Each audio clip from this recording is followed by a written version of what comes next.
આપણે આવી ગયા છે એક નવા વિડીયોમાં, એટલે કે જગ્યા તો જૂની જ છે, અમારી રોજની જ છે, મારી આ રોજની બેઠક જ છે. એવી જગ્યા પર આ નીલકંઠ ઉપવન છે, એનું આ નીલકંઠનું કોમ્પ્લેક્સ છે.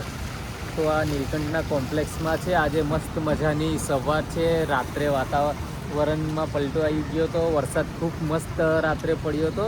તો બહુ મસ્ત મજાનું આ જગ્યા આવી ગઈ છે. આ હોસ્પિટલ દેખાય છે. આ તો વાતાવરણ એટલું મસ્ત છે, તો મેં વિચાર્યું કે ચલો એક વિડીયો તમારી જોડે શેર કરું. તો એ વિડીયો શેર કરું છું, તો એ બનાવવા માટે અમે અહીંયા આવી ગયા હતા.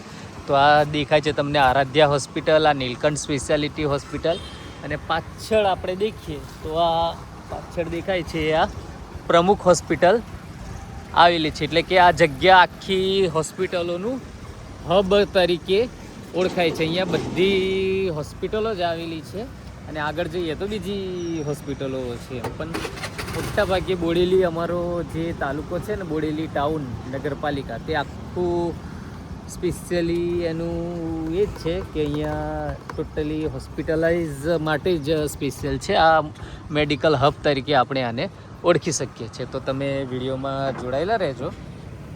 તો આજની બોડેલીની સવાર તમને બતાવું.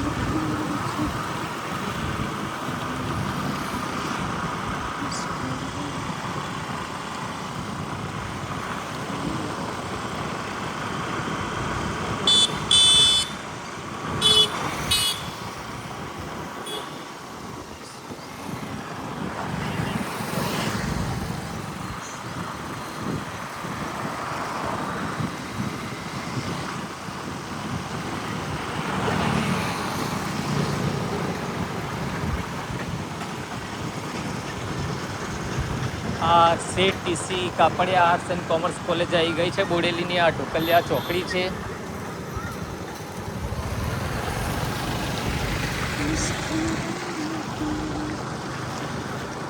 આ હોન્ડાનો ખૂબ મોટો શોરૂમ છે બોડેલીનો, 1 નંબર શોરૂમ.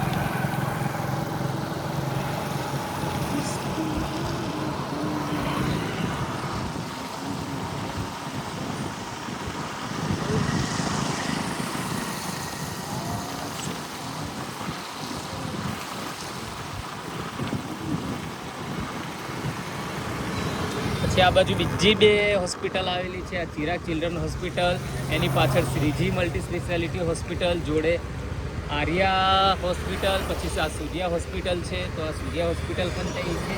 તો આ બીજી 3 હોસ્પિટલ, પહેલી 3, એટલે કુલ 6 હોસ્પિટલ થઈ. એટલે આગળ થોડા જઈશું તો તઈ બી તમને હોસ્પિટલો જ જોવા મળશે.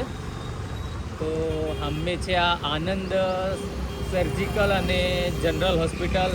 એની એક્ઝેક્ટ બાજુમાં જોઈએ તો સવિતા મેટર્નિટી હોસ્પિટલ આવેલી છે. અને એની એક્ઝેક્ટ અડીને જોઈએ તો પછી આર્યા હોસ્પિટલ આવેલી છે, જે ઓર્થોપેડિક અને સ્કિન કેર માટે છે. તો આ બીજી 3 હોસ્પિટલ, એની જોડે બીજી 3 હોસ્પિટલ છે. અને પછી આ બાજુ જોઈએ તો આ બહુ જ મોટી આ દેવ હોસ્પિટલ પણ આવેલી છે. આ એની નીચે ઇપ્સા હોસ્પિટલ છે જનરલ. અને એની જોડે જોઈએ તો સંજીવની હોસ્પિટલ પણ છે. તો એટલે કે આ બીજા કોમ્પ્લેક્સમાં 3, એને સામેવાળા કોમ્પ્લેક્સમાં 3, એની બાજુમાં 3, એટલે 3 ને 3 6 ને 3 9, અને પેલી 3, એટલે 12 જેવી. તો અહીંયા જ ખાલી 200-300 મીટરના એરિયામાં જ આટલી બધી હોસ્પિટલો તમને બોડેલીમાં મળી ગઈ છે. એવીની આગળ જઈએ તો આગળ તો બીજી એવી છે. તો આખું છોટાઉદેપુર જિલ્લામાં બોડેલી જે નગરપાલિકા છે, તાલુકો, તે મેડિકલ હબ તરીકે જ ઓળખાય છે. કારણ કે અહીંયા ટોટલી હોસ્પિટલો આવેલી છે. તો દરેક રોગ માટે અને સર્જિકલ માટે, ઓપરેશન માટે ને હવે સ્પેશિયલ દૂર જવું પડતું નથી. અહીંયા આદિવાસી લોકોને ગામમાં ને ગામમાં જ અહીંયા બધું તમને મળી જાય છે. તો આવું સરસ મજાનું હોસ્પિટલનું હબ છે અમારું બોડેલી. તો તમે બોડેલીમાં આવ્યા છે કે નહીં, તો કોમેન્ટમાં જણાવજો. તો આવું સરસ મજાનું બોડેલી છે અમારું.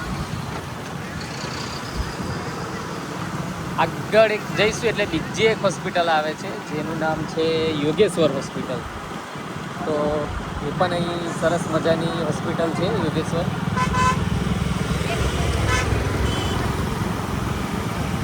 એટલે કે નજીકમાં જ આટલી બધી હોસ્પિટલો આવી ગઈ છે. એટલે આજનો બ્લોગ છે આ જે 4K વોલ્કિંગ, તે એવું સમજો ને કે હોસ્પિટલ માટે જ છે. સામે તમને આ બોર્ડ દેખાતું હશે, વ્હાઇટ બિલ્ડિંગ દેખાતી હશે મોટી, અને ઉપર ક્રોસ પણ દોર્યું છે. એટલે કે આ છે યોગેશ્વર હોસ્પિટલ, જેના ઓનર છે ધારક પંડ્યા, ઉન્નતિ પંડ્યા. આ યોગેશ્વર હોસ્પિટલ છે. તો આ પણ એક મોટી હોસ્પિટલ છે. આ બી પેલી હોસ્પિટલો બતાવી ત્યાંથી 200-300 મીટર જ આપણે ચાલીને આવીએ તો આવી જાય એવું છે. પછી બીજી ખાસ બોડેલીની જે નામાંકિત કહી શકાય એવી બીજી એક હોસ્પિટલ છે, તે સર્વોદય હોસ્પિટલ. એટલે કે સર્વોદય હોસ્પિટલ બતાવું. આ સફાયર સ્કૂલ છે, એની જોડે અક્ષર ઇમેજિંગ સેન્ટર છે. અને આ બાજુ જઈએ તો આ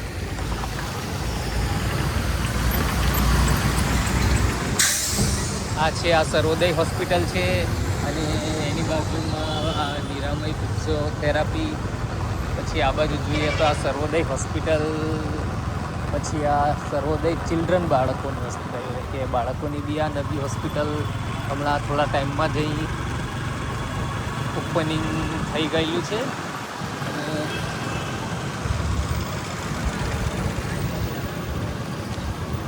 આ બાજુ જોઈએ તો આ સર્વોદય હોસ્પિટલ પણ અહીં આવેલી છે. તો આજનો આખો બ્લોગ આપણે હોસ્પિટલ માટે જ રહ્યો છે. તો તમને અમારો આ વિડીયો કેવો લાગ્યો, કેવો નહીં, તે કોમેન્ટમાં જણાવજો. અને અમારી ચેનલને સબસ્ક્રાઈબ ના કરી હોય તો સબસ્ક્રાઈબ કરી દેજો. તો આવા નવા વિડીયો જોવા માટે અમારી ચેનલમાં જોડાયેલા રહેજો.